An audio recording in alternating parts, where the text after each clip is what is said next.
Hi, everybody. So we're people are coming in. We'll start in 10 minutes. I hope you can hear me. Please, you have a new audio system. Please let me know if you have any audio problems in chat and if you can understand me.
So, hello everybody.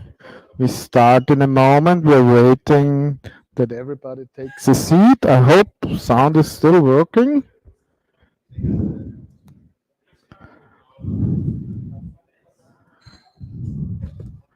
Please a quick feedback in the chat that audio is working.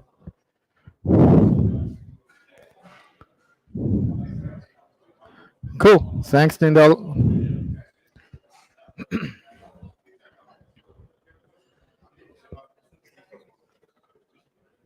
Ja, warum nicht?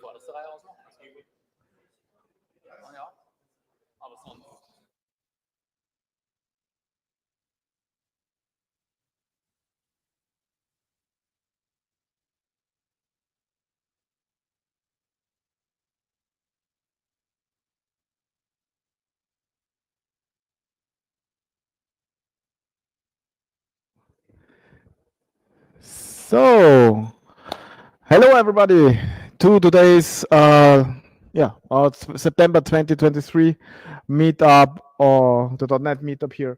As always, this meetup is organized by .NET Devs AT. We are a non-profit organization here in Vienna that do organize these meetups regularly.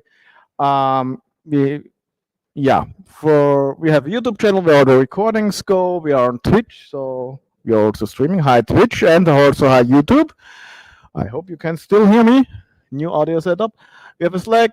We are on Twitter. I will always say Twitter. It's not X. And you find all the links on our website, and you get the streaming guys. People get the links afterwards.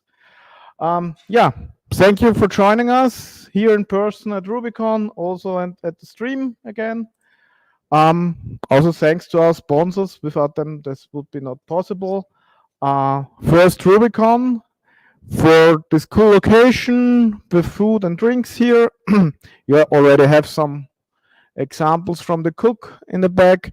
Rubicon is also a sponsors with money that we can buy nice equipment for audio stuff and cameras for streaming.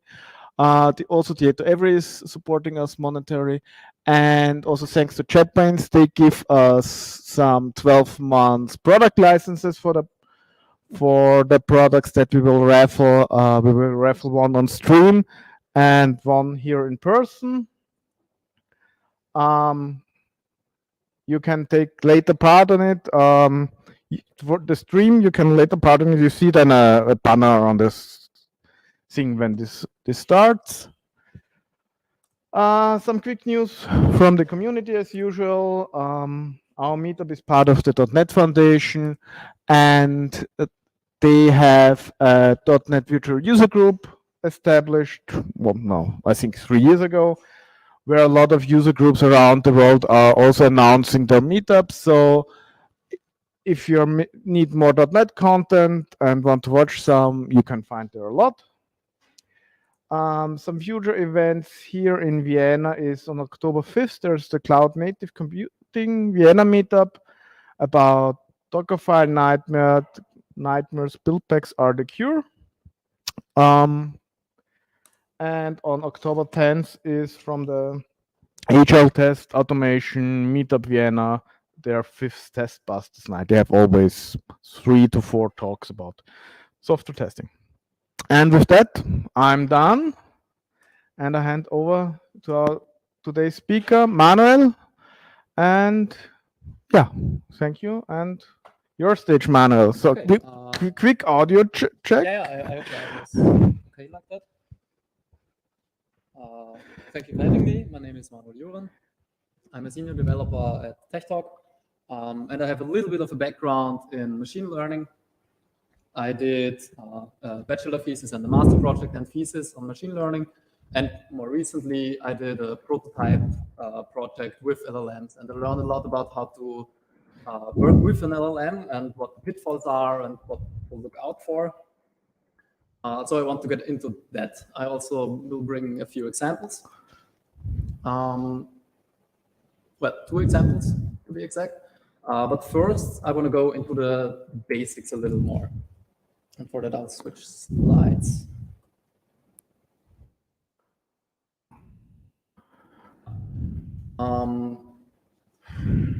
Yeah, the most obsolete example you'll see everywhere is you can chat with your data.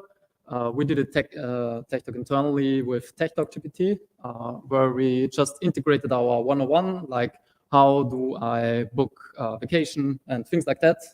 So you can chat with the bot to get the information. And also our example, which we'll view today, is a Wikipedia page chatbot. So all I did was export a Wikipedia page, and you can ask the bot about this page. So it's a little bit simpler. First, LLMs work well. LLMs work similar to the brain in that they, in a very, very simplified manner, of course, in that they have they're structured by layers of neurons which have connections, and then there's some calculation happening, and then there's an output. And what this gives us is, in case of an LLM, association. What do I mean by that? All of us, when we read this, we think of a word, right? Like many people will probably say, the sky is blue. But some people, maybe a few, a little fewer people, maybe more, will say the sky is the limit. So we can see that we're working with associations. We're just associating a beginning with an end, and then we associate the next one with it. And this slide I just wanted to put here, that this is a very, very basic and simplified neural network architecture. And what we see in the circles are the neurons, and they're connected by connections, and the connections have weights. And with those weights and the biases, which are values in the nodes, let's say, it just calculates something, and then it gets an output. We're not going any deeper in this slide. So how does an LLM work? In general, we chose the GPT, which is a subset of an LLM. It stands for Generative Pre-trained Transformers. Transformer is a specific type of architecture, but we'll hear a little bit about that afterwards. And here we can input, and then we get an output. The thing is, you saw we need to calculate. There's only numbers. The computer only knows numbers, of course. So what we need to do is translate the text into what we call tokens. And this is not like one token is one word. It can be, but it doesn't need to be. So we can have like fragments of a word translated into a number. And these numbers we can then feed into the model, and then we get just one single token. So at most one word, probably a little less. In our case, we get blue because in English, most of the time, one token is one word, for short words, at least. Now, when we want the model to know something, we can just input it into the prompt. We can just tell him, hey, you know this. This is the information you possess knowledge about. And then please answer the following question. This works fine. So long, as long as it's not too long, because these tokens are limited. And they are limited by the input and the output summarized. So for ChatGPT 3.5, the public version, for example, it's 4,000 tokens, which isn't 4,000 words, but in that ballpark. So when we have a knowledge base that's way bigger, we cannot really input that. I'm moving a little too fast, I think. Yeah, and when we want to generate a longer array of text, we just do this in a loop. So we can input, the next input would be the sky is blue, pause. Or maybe it's a point, and then there's the next sentence starting.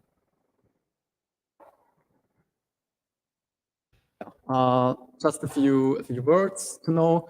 I'm sure you heard of the word prompt.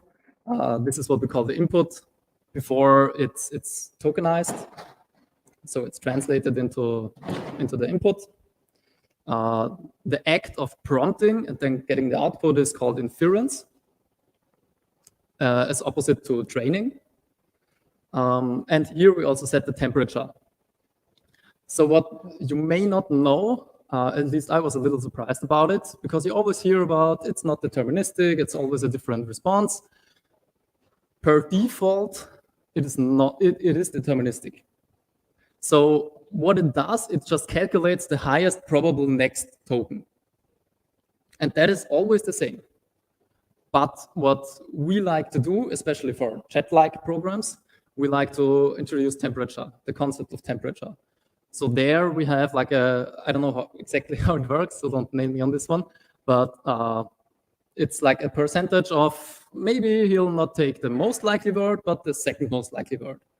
And since that is then used as the input, you can like diverge with your answers quite significantly over a few runs.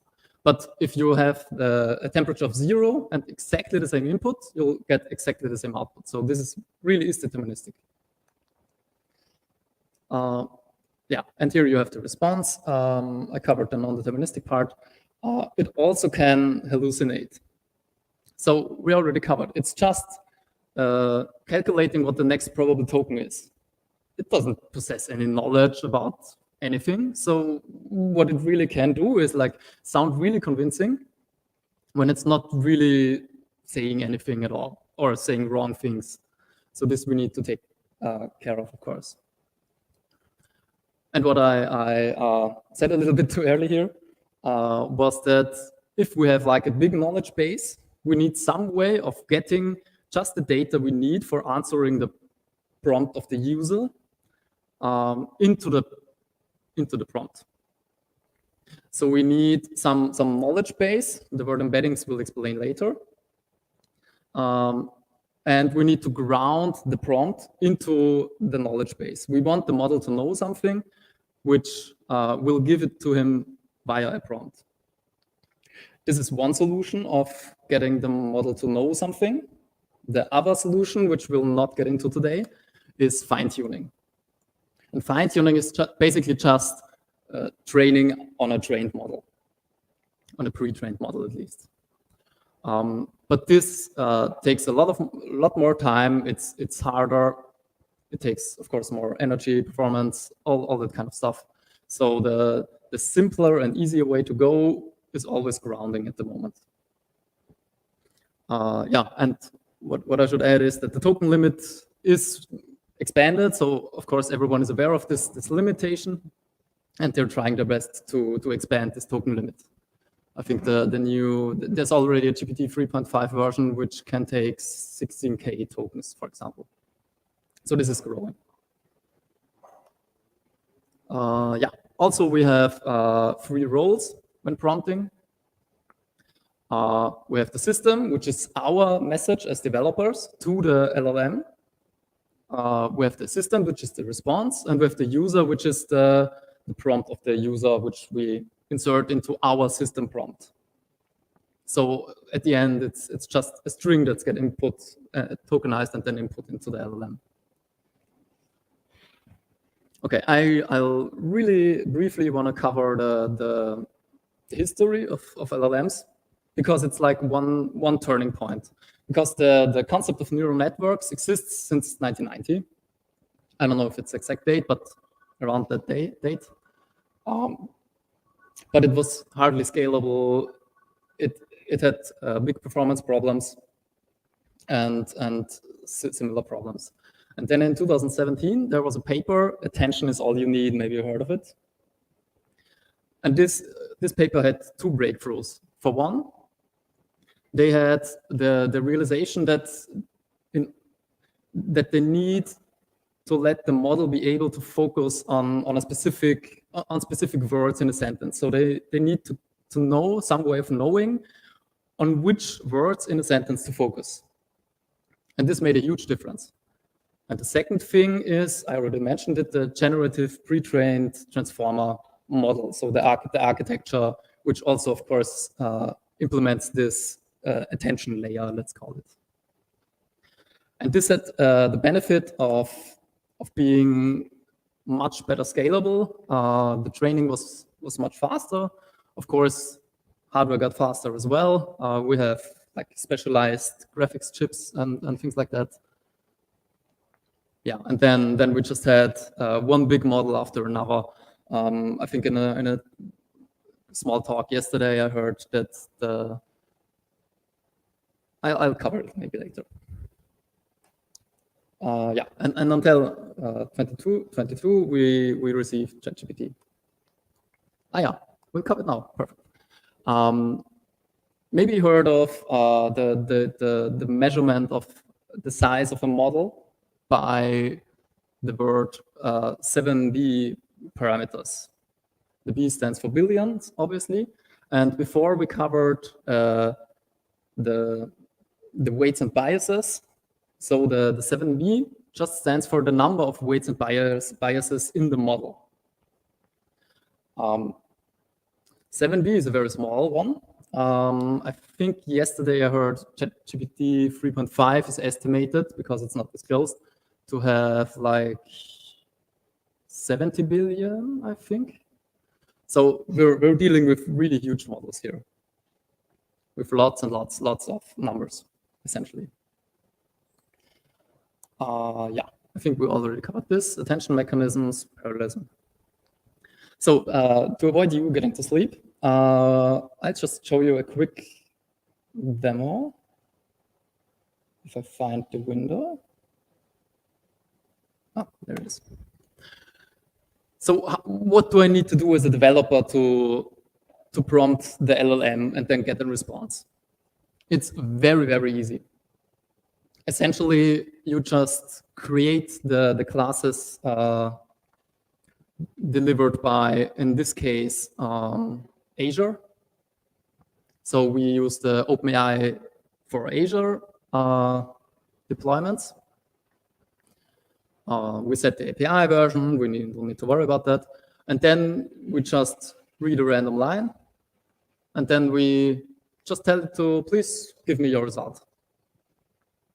Here we can choose even the model. In this case, it needs to match, of course. Oh, sorry. It needs to match, of course, the real deployment model, which we have deployed.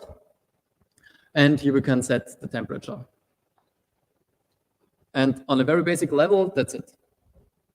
This is enough for us to prompt the LLM code.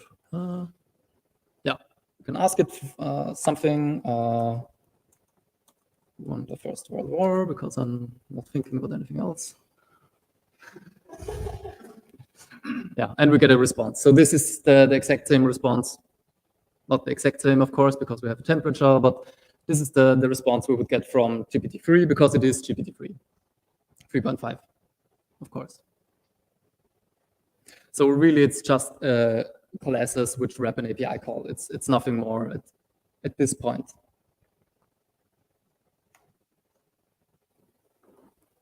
Okay, let's get into, I think we have a little more technical detail, and then I can show you how we get to our knowledge base ourselves.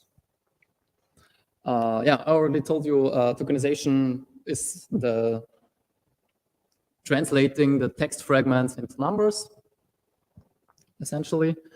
And there's a real fun site at OpenAI. I think if you Google OpenAI tokenizer, you will see this site.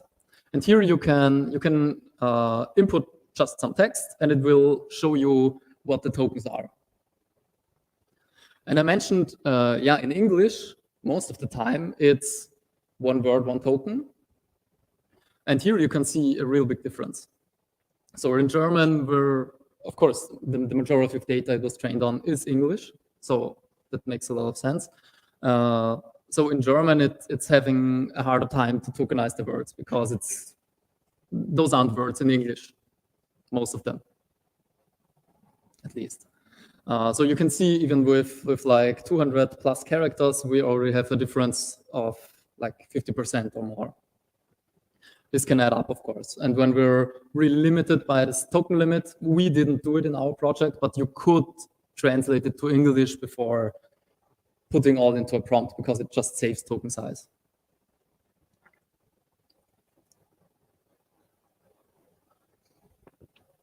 So we talked a little bit about our knowledge base. And what I refer to it from now on is as an index, because that's what we want. We want some way of searching a huge amount of data and getting a result which is at least somewhat relevant to what we want to find. And the way it is done, now you could do this with like a regular keyword search. You could just count the words in your prompt and count the words in your documents, and then create a library of sorts with the keywords. You could look that up. But this just doesn't work right. So what they came up with are embeddings. And this is a weird concept to grasp at first. We can translate text, so this is not tokenization, but from some text with a non-specific length, we can get an embedding vector. And this is, once again, just numbers, but the fun thing about this is it's in semantic space. So what does that mean? Texts with a similar semantic meaning are next to each other in the space. So this is like not three-dimensional, of course. This is like 1.5K, I think, for the regular embedding models. But the fun thing you can do with this is you can take the embedding for king, subtract the embedding for man, add the embedding for woman, and you will get the embedding for queen. So you can arithmetically work with words and their semantic meaning, of course. And the idea someone way smarter than me had was to create an index with this data. So we can just split our knowledge base into chunks, which of course is a parameter which we can choose of, the length of the chunks, and then create an embedding of this chunk, and then just save it with the embedding. And then when we get the question, or as developers, maybe we don't have user input, but we just want to look for something specific to other data in our application, we then get the embeddings for this input, and then query our index with those embeddings. And we'll just get like a distance score to the other embeddings, and then we'll get the closest embeddings to it. And then we trust that this data is the right thing for our context, and we insert it into our prompt.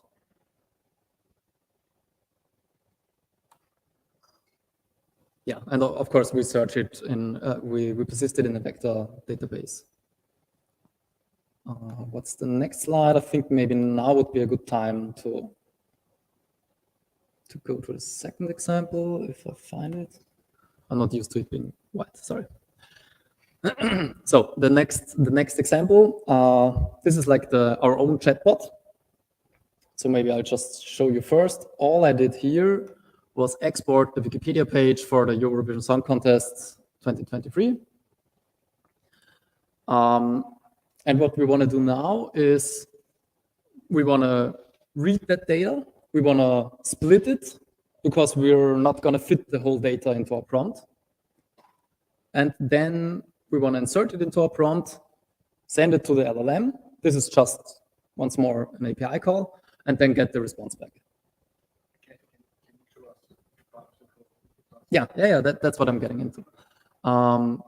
So what's happening in the first bracket? This is Jupyter, by the way. It's also for an extension for Visual Studio Code, where you can. This is Python code, so you can execute it one by one. Each of those rectangles, cells, I think they call it. Yeah, cells. And here we just initialize. It's very similar to what we saw before in the .NET in the C# code. We just initialize our regular LLM, and then we have a specialized LLM for creating the embeddings. This is just because we could use a regular LLM. I think at least in theory, I don't know if the API works with it, but we could. It's just way faster and cheaper, and you don't need the performance of GPT 3.5 in this case, because the embeddings are much easier to calculate. Yeah, so we can hide this. And then what we're doing is we're just reading the data. We're setting some hyperparameters. So in this case, we're only really interested in the chunk size limit. So this is in characters in this case. We want to split somewhat, it's not an exact thing, but somewhat around the 800th character. We want to limit the chunk size. So we have bite-size bits to feed into the prompt. Then we're just getting a service context, which is not really relevant for us at this moment. And then we're creating our index.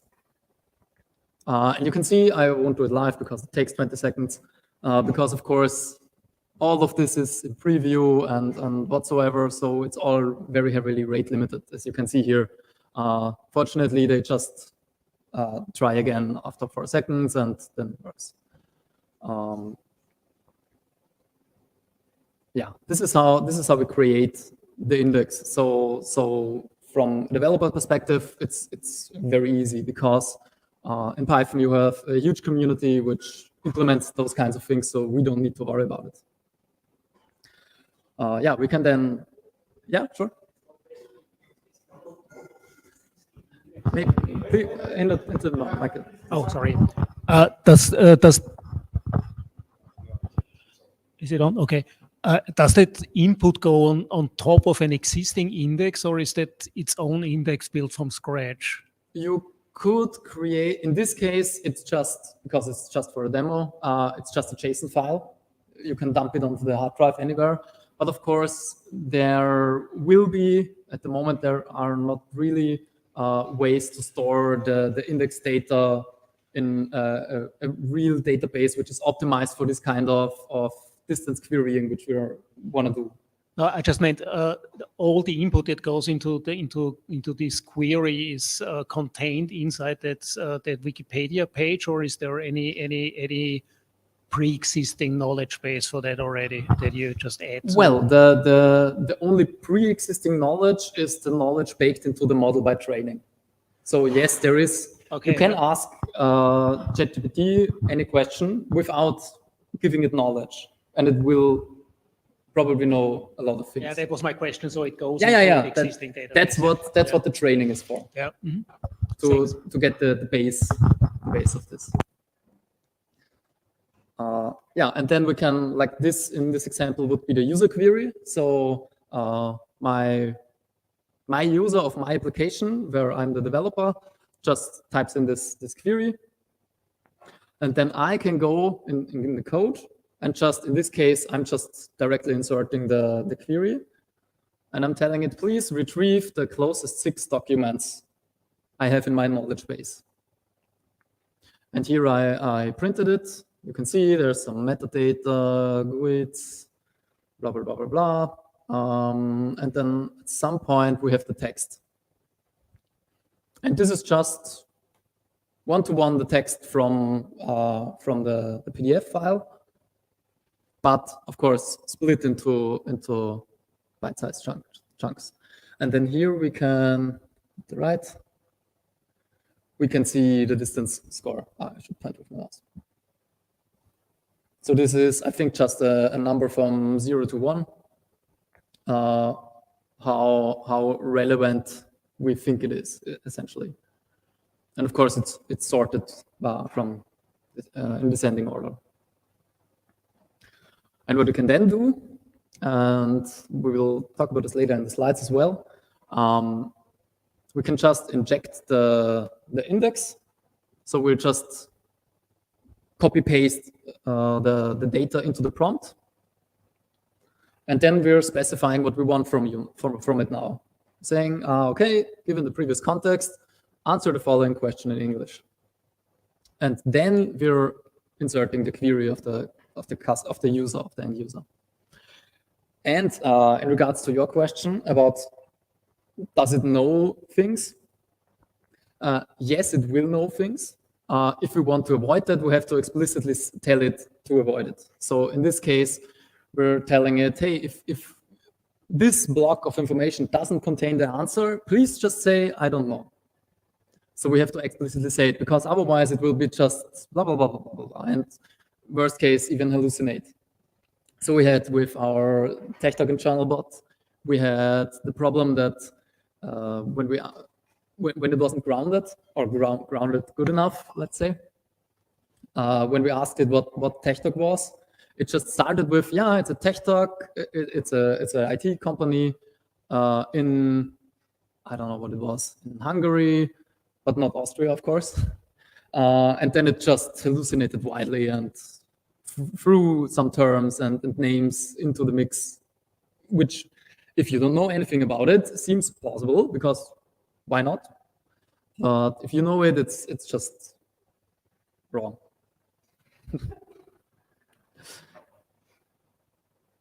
Yeah, and here, this is also a thing that we learned.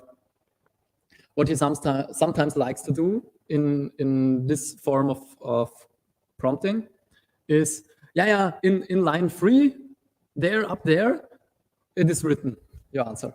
But of course, the end user doesn't know what we inserted in the context information. So we instructed to please copy the information so that the user which gets the end result knows what it's talking about. Yeah, and then we have an additional system message. In this case, it's not ideally separated, but I would argue that it's one prompt in the end either way, so we don't care that as much about it. Yeah, and the prompt in Python is just calling the class, because every class is also callable in Python. And then we get the response.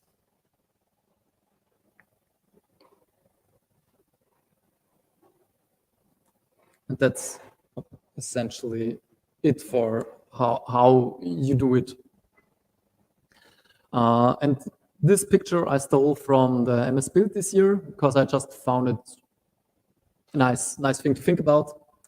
And the speaker was very of the opinion that we're now moving from the old syntactic state to the new semantic state. And what he meant by that was that we're moving away from rigid structures, which you could argue with SOAP, which is XML based and very rigid, happened over time with JSON anyways. And now it's like even more semantically important, but less syntactically important. And of course, what he has written there, we need a database pattern suited to the task. Because right now, my example is running all in memory, and sure, you could store it as a JSON to the file, to the disk. But this doesn't make any sense if you're trying to update it frequently or extend the knowledge base. So, and also it's not very performant, right? Because you need to load the whole JSON, and then you're getting distance. So you need to iterate over every chunk that you have in your knowledge base. It's good enough for now, but for bigger knowledge bases, you will need a database pattern that's really specifically for this use case. Yeah, and here I have example for, this is like programming with ChatGPT. I have a list of names, and I just want a JSON with the title, first name, last name. And this works with ChatGPT. Quite reliable, one could argue. And this is like the old syntactic state where you write code for it. But as you can imagine, what happens when someone has a middle name? Then the code breaks. ChatGPT can probably work with it. I haven't tested it, but it's more probable. The downside to the left one is you're not guaranteed to get an exact format as a response. On the right, we are, because we're just getting an array of people, of course.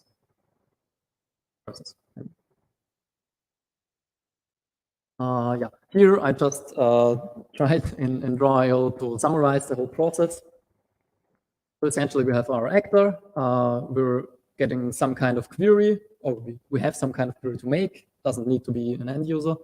We're getting the embeddings for it. We're finding the close nodes in our index database. And then we're building the prompt with the node info.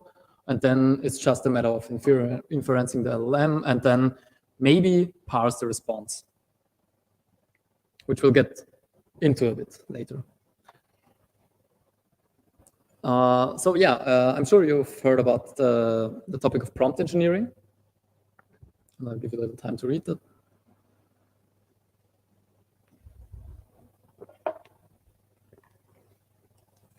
So here,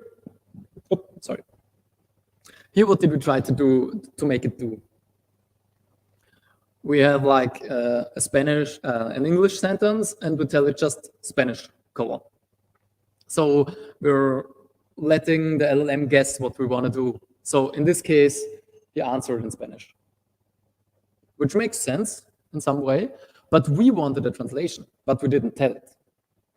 So if we just tell it to translate, we're getting the result that we want. So this is a very, very simple form of prompt engineering. It's just like writing code, only that you can make a lot more errors because nothing throws a compile error. We just get a response. It doesn't make much sense in all cases, but we will get a response and it will probably sound plausible. That is the problem that we want to counteract with prompt engineering. So it's just writing very domain-specific code that's not syntactically necessarily accurate.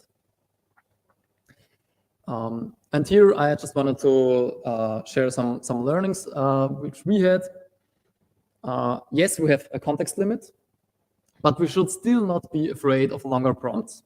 In truth, one chunk more of the context will probably not save your output, but what could probably save your output is listing an example for example. So here we want, like, please write an introduction sentence. For example, this. And this can help a lot. We also want to give the model time to think. It's the same for people, right? If I'm instructed to think about how I calculate each specific step to get to my solution in a math equation, I will probably do a better job than if I just try to do every math thing on my own and then just write the answer. And it's the same here. We can always ask for reasoning. So please reason, why are you saying this? Maybe we can even ask on what data do you ground your information? Although we need to be careful, once again, it can hallucinate. Maybe you've heard of the case where a lawyer in America just tried to make the LLM do his work and asked for, yeah, what should my argumentation be? And the LLM just said, yeah, in this case, this is a precedence case, and you should argue with this one. And he even asked, okay, what are your sources for it? And the LLM gave him sources. And it turns out it hallucinated everything, not even only the response, but also the sources. So it was just nonsense. And since the lawyer didn't further investigate, he now lost his license, I think. So you really need to take care about this. Yeah, and we also can instruct the model to generate the immediate steps, which can sometimes help. Yeah, this is copied from MS Build, from one of the talks. We should use delimiters, just because if the model is trained on it, it will probably perform better with it. So this is just a best practice. Yeah, easy to understand prompts is one thing. So if you, as a developer, are having problems understanding the prompt, it's probably not a good prompt to share with the LLM, because he will probably also not very easily understand it. So a lot of commas in a sentence, long sentences, best stay short sentences and brief and direct. Yeah, we also want to have one task per prompt. Yes, we want the intermediate steps, but we don't want it to do like this calculation, and then please Google if the answer is correct, and then return the result, and then it's just too much at once. Once again, the same with humans. Also, yeah, there's two modes. What we're most familiar with is the chat version, like ChatGPT, but there's also the regular version, I will call it, the completion version, which works a little dissimilar because the chat version is fine-tuned on question, answer, where with a completion model, if you feed it a question, it will probably generate another question. Why? Because it was probably trained with a lot of like exam questions and things like that. So it learned, okay, after a question comes another question. Obviously, that's what it just learned. Yeah, and in practice, you can just try different versions to see what works best for you. What happens if you negate the question? What happens if you negate the question? It can most of the time work with it. I can't think of an example where it didn't work because you negated the question.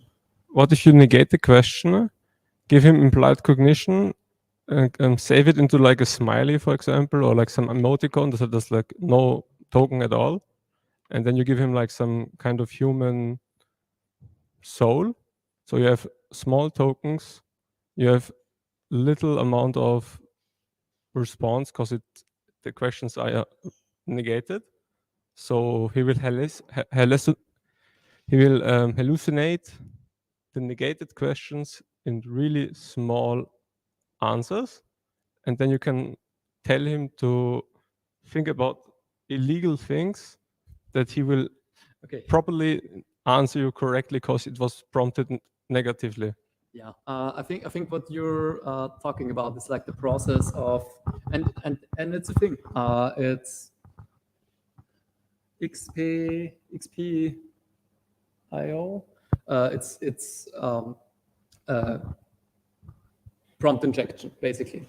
So it's like SQL injection, but you saw here, I in the example I put the user input directly into it, and at some point you need to insert the user input into the prompt, and it's funny because you will see like very big meta prompts to avoid exactly this, to just say, okay, please model, ignore everything that relates to trying to break you, trying to make you say unsafe things.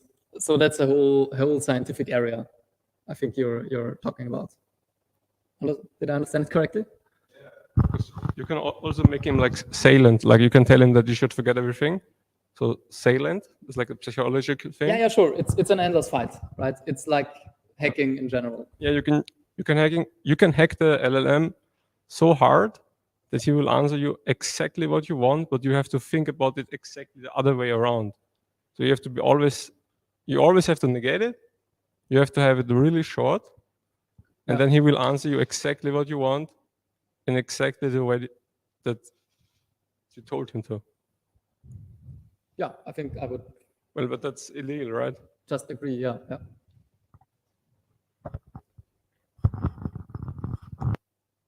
Okay.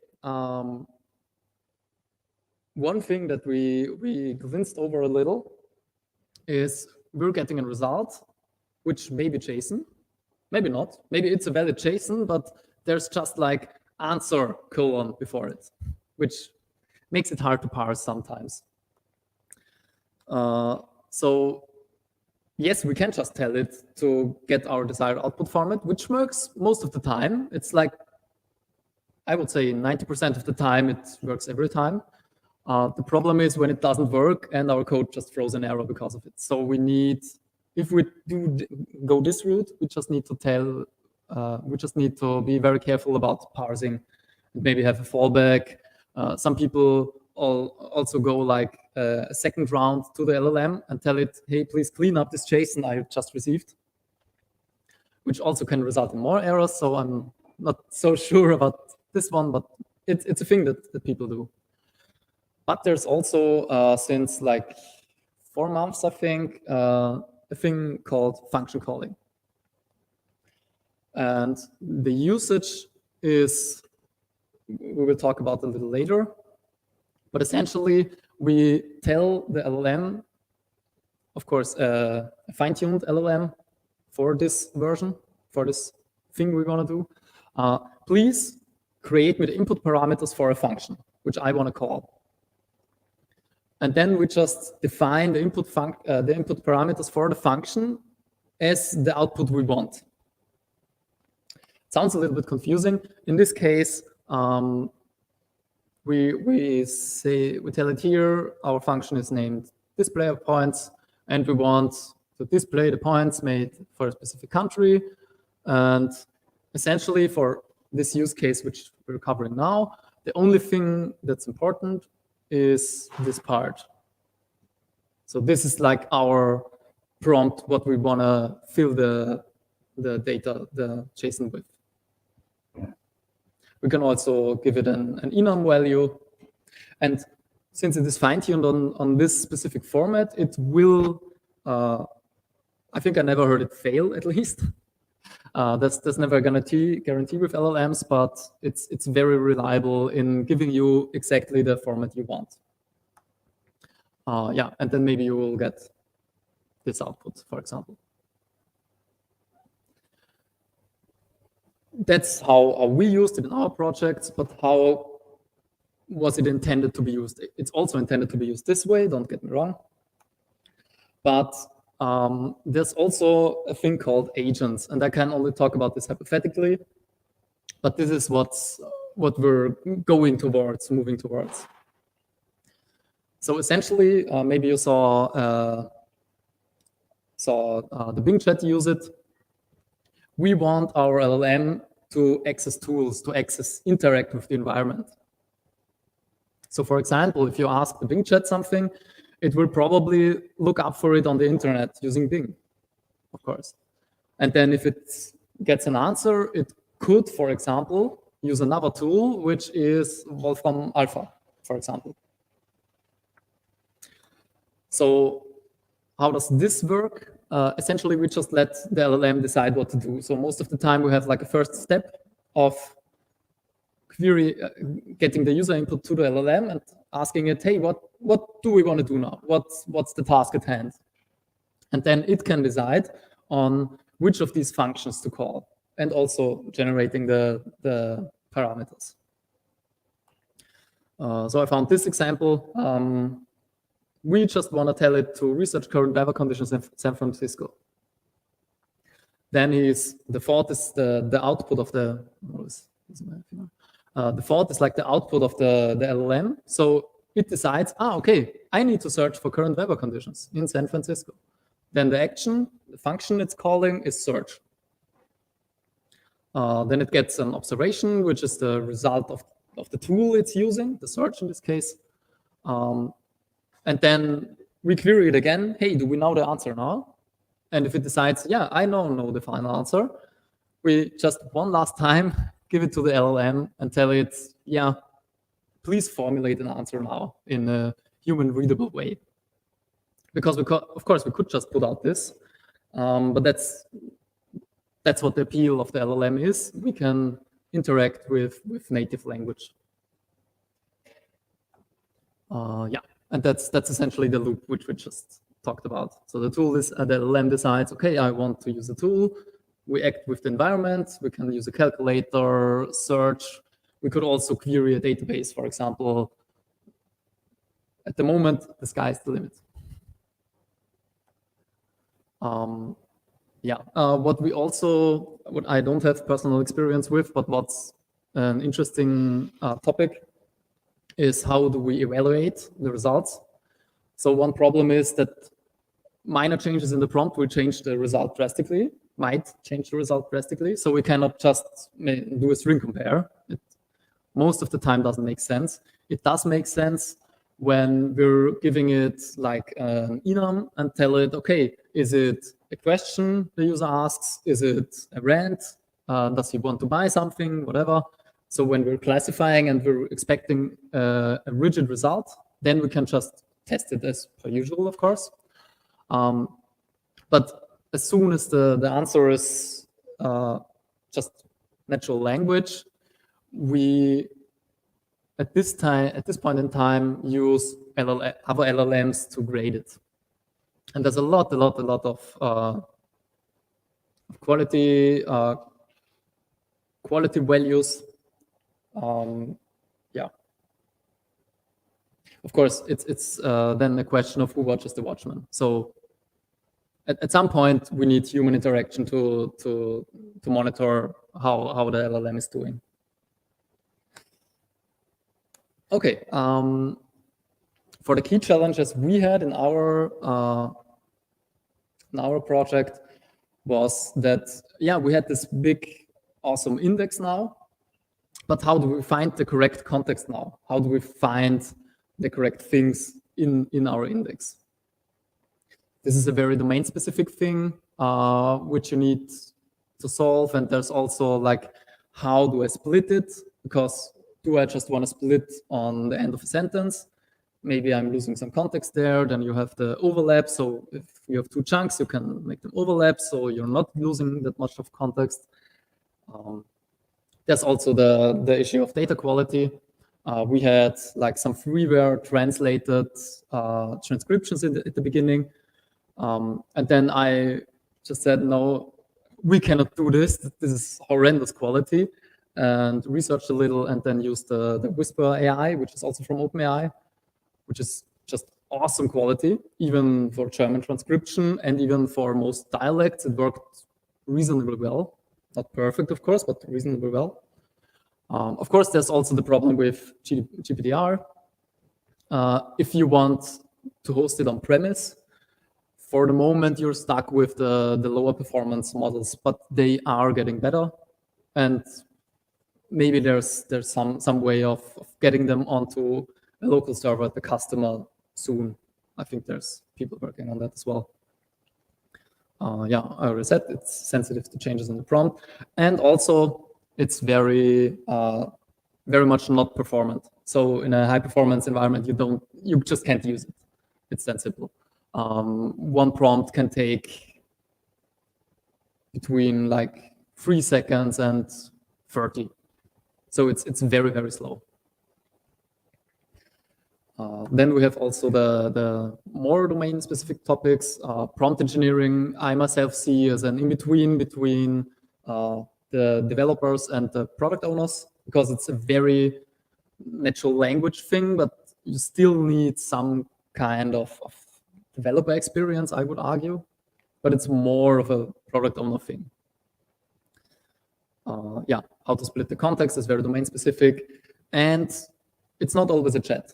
In our project, we soon realized, okay, we don't want to chat anyways. Now we need to find a way to display the output of the LLM in a way that makes sense in our context. This is an example of a query editor. So here we have a query assistant. And it will try to generate a query for you and then load it into this query editor above it. Yeah, you don't need to read all of it. This is just the top one is just the example with the transcription with the freeware, and then a transcription with, I mean, it's also free with AI, also commercially, but the better transcription. And at the bottom, there's a very domain-specific thing. What we did is for agenda items of meetings, we wanted to know for this agenda item, what's the decision the people made at the end. And for most of the time, it wasn't a problem, because most of the time they're talking shortly about it and then getting to the decision, and then it's done. That's fine. So most of the time when we looked up for the name of the agenda item, we found the decision as well. But then we had a few cases where they talked a lot about it. And the problem we have with that is because we're chunking our data into chunks, right? So we had the thing where we were finding, and then we needed to find some way of getting there, which is like a huge distance to travel in the text. This problem we also didn't really find a proper solution. So at the moment we didn't solve it. Yeah, just for example, just for your information, the tech stack of the example was Python. I already said that.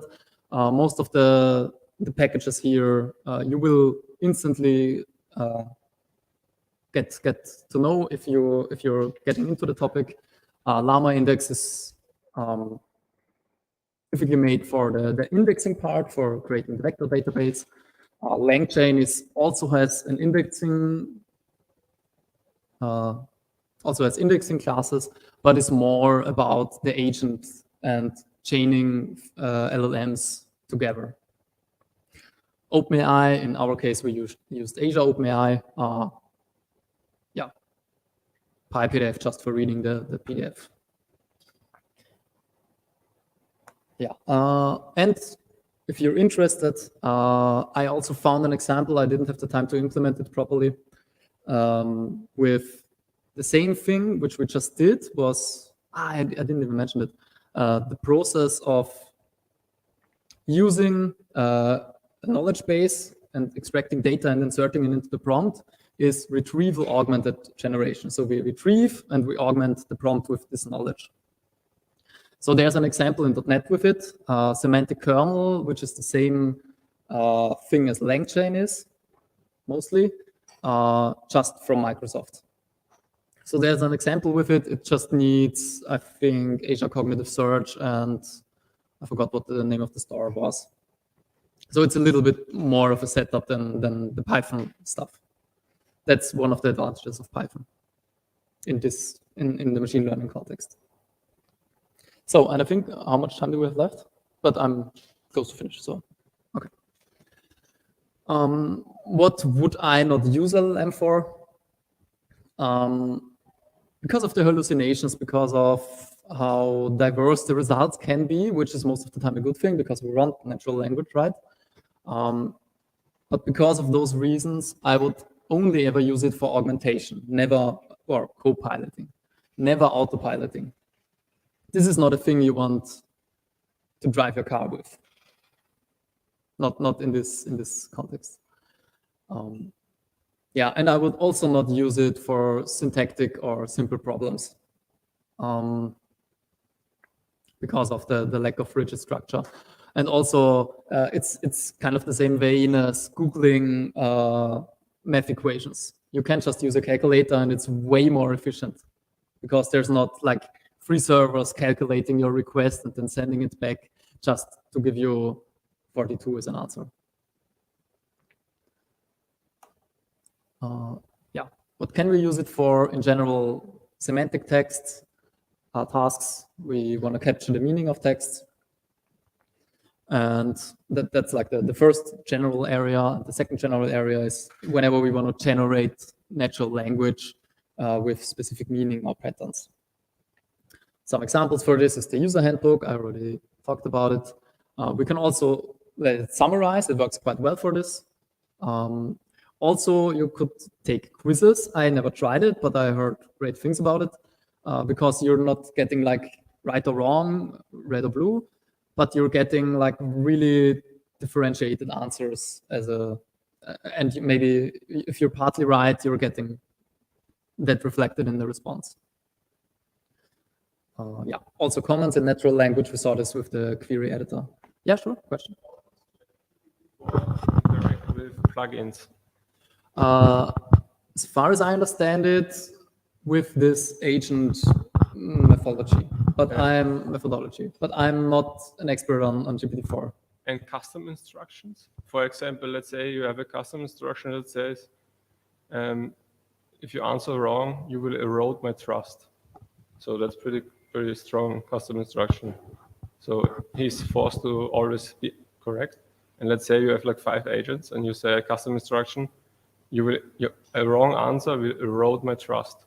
And then you say, I only want good things like Apple. For example, Apple, the company. So he knows that Apple's products are really good.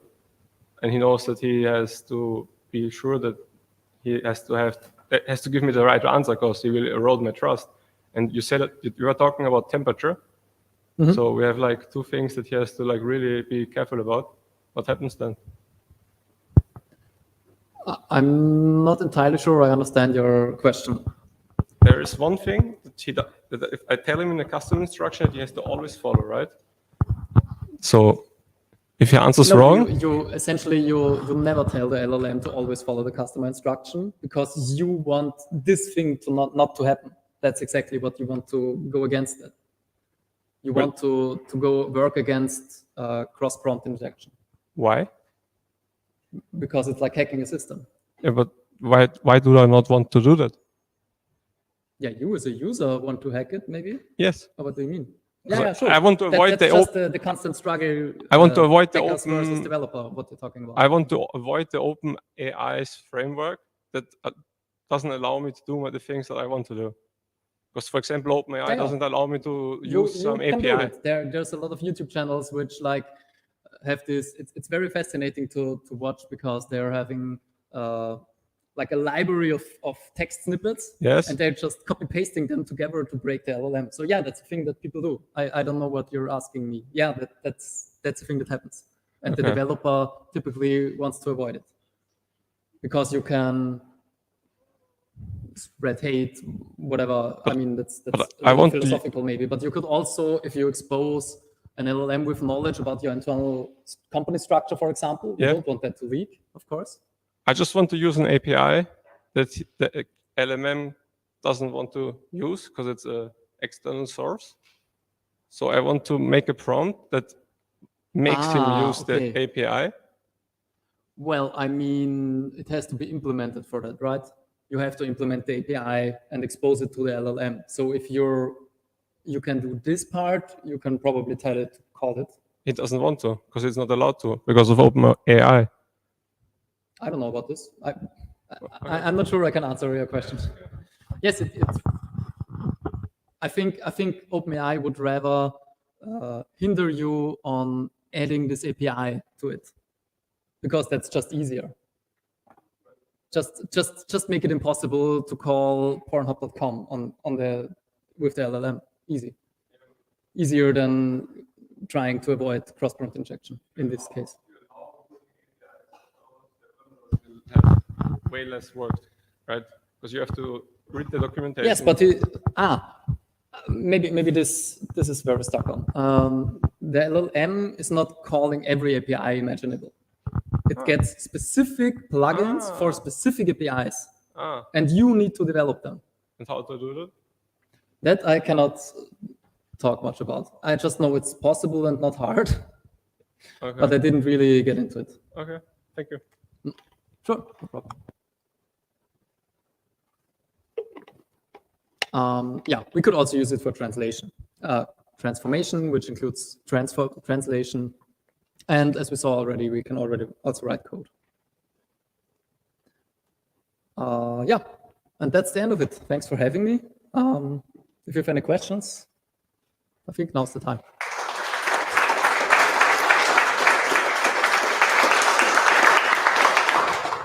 So, one question. The last topic that you displayed, the last topic that you displayed, write code. How far would you trust it to actually do that? How far would I trust what? Sorry. ChatGPT or any LLM to actually write code? I mean, I am in my work actually. I'm not just blindly copy pasting it. If that's what you're asking, that's what I mean with augmentation. It just saves you the work of how was this method called and how could this work, and then you just get like a first draft of your code. That's how I use it at least. Then I edit it. And of course, I still need to understand it. I need to understand what it's doing. Is that actually faster than just writing it from scratch? Is it? Okay. I mean, that depends. If you know like everything you're writing by heart, then maybe you're faster this way. But me, I'm sometimes forgetting how, for example, string join works, like syntactically. And I don't need to remember it that way. I can just tell it to please make it join the items with string and put separator in it, and it's giving me the code. And when I see it, I'm like, yeah, okay, that's how it works. Yeah, that's doing exactly what I want. Good. So I don't need to Google for it and then stick it together myself. But that's my use case. What I also use it quite often for is transforming like this, like my example. This is an example I did. I had a list of names and I wanted a JSON. And I just inputted it into ChatGPT and it just gave me the list as a JSON. Far faster than if I would have written a program for it or if I would manually do it because it had a few items. Okay, thanks. We have one question from the chat, Yeah. and by Jose Silva. I hope I've pronounced the name correctly. He asks if there is possible to integrate a vision transformer in a .NET application. A vision transformer? VIT. That I'm not familiar with, I'm sorry. Okay, good.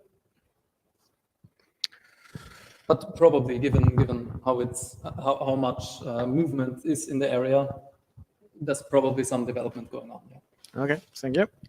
Okay, So, just a quick question. I probably missed it, but what are the delimiters for in the prompts? What about it? Sorry. On one of your slides, you said to use delimiters between the delimiters. Yeah. different parts of the prompt. It's just separators. Does the LLM use them for anything? Or is it just for me as a human? It's just, it's the same as human for separating things. But it's not, you don't have to use them, let's say. But it's just for us easier to read. And if it is trained on inputs with delimiters, it might know, okay, now is coming separate thing, which is semantically separate from the thing above and below. So that depends on the training data in this case. Another perhaps very basic question. The prompts, for instance, beschreibe nur exakt den Tagesordnungspunkt in der Vergangenheitsform. Are those in any form interpreted, or is it just pattern matching because the large language model shows if this type of text is there, then the previous part should be structured in this way?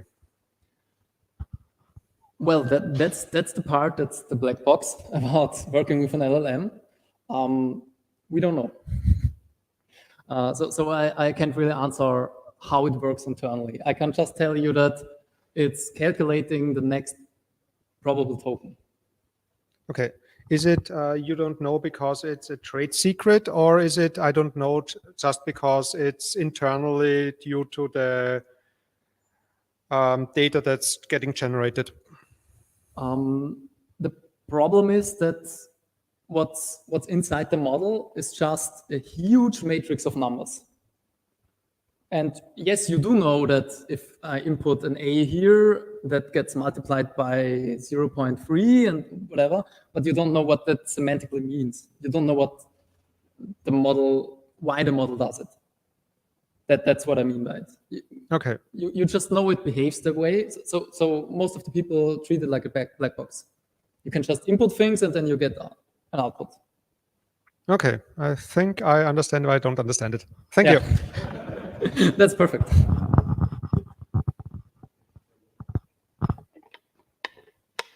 Okay.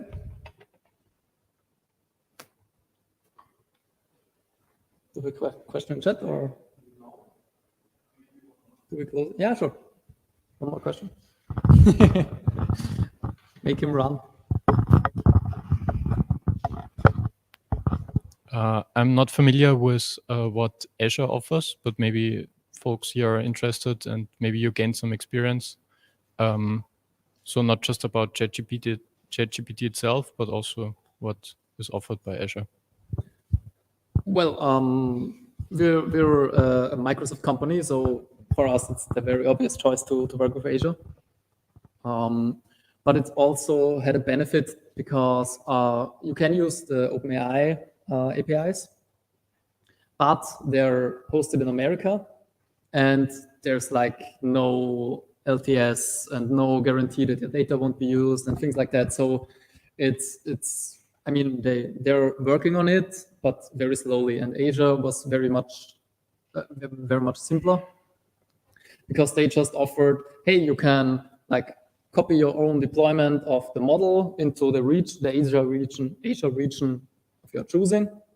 Not all of them, but the ones they deployed the services to. And then it's just there. And also the data, we're guaranteed that the data is not shared. So it's a little bit more GDPR compliant.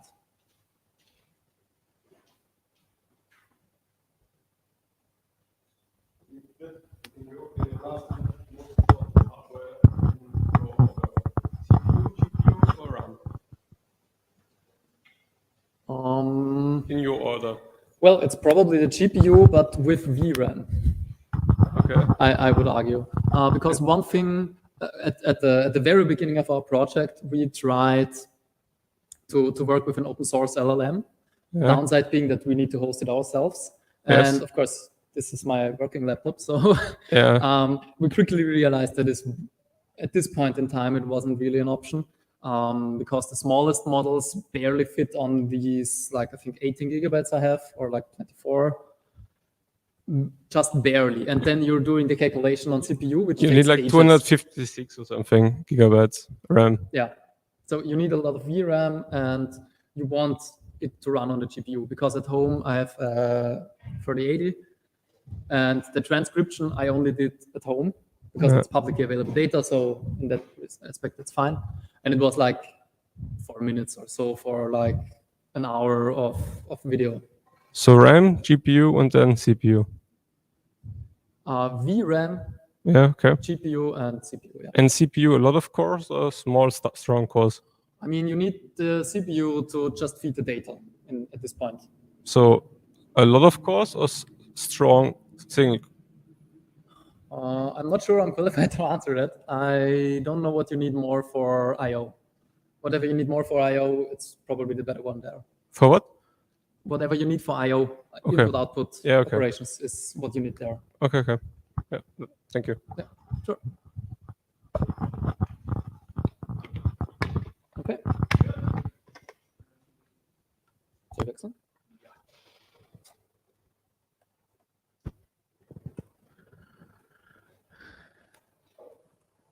Shift F5.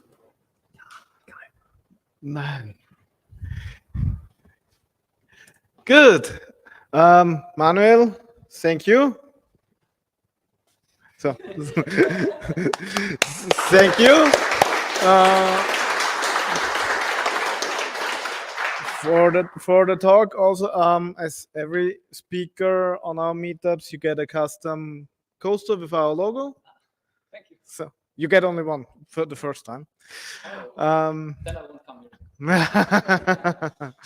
Yeah, thank you all for joining here in person, also on stream. Again, thanks to our sponsors, Rubicon, Theater Avery, and JetBrains. The JetBrains raffle of the stream already happened, and the lucky winner is, one moment, Siegfried Heinze from YouTube. So please contact us at, where's the mouse? Here's the mouse. At this email address, and I will send you the license key. Yeah, and yeah, if you want to host a meetup or your company, please get in touch with us. Next meetups. We were a little bit busy in the summer break, so we have a nice lineup for the next 5 months. Next month, October, we have Matthias Koch from JetBrains here in Vienna and talks about Codana. It's a new JetBrains tool. It will be in person. Location is not yet fixed. On 21st November, we have David Belloni. I hope I pronounced it correctly.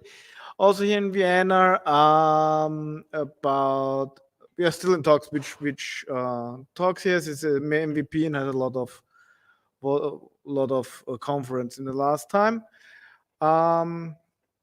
December, we have 2 potential talks. We know that it's happened at TechTalk. We're not sure which speaker yet. January, probably Paul Rohotzka will talk about functional development in C# at Square. And in February, I will talk about how copilots help with software development. And yeah, so nice outlook for the future talks. One small thing, please spread the word that we are doing these events. Invite colleagues, invite friends. More people we are here and on stream, more is better. And yeah, again, you can find us on the interwebs everywhere. Recording is in 5 minutes available on YouTube. One big thing is we want to improve these events. For that, we need your feedback. So quickly give your feedback to us. The stream will get the link directly in a moment.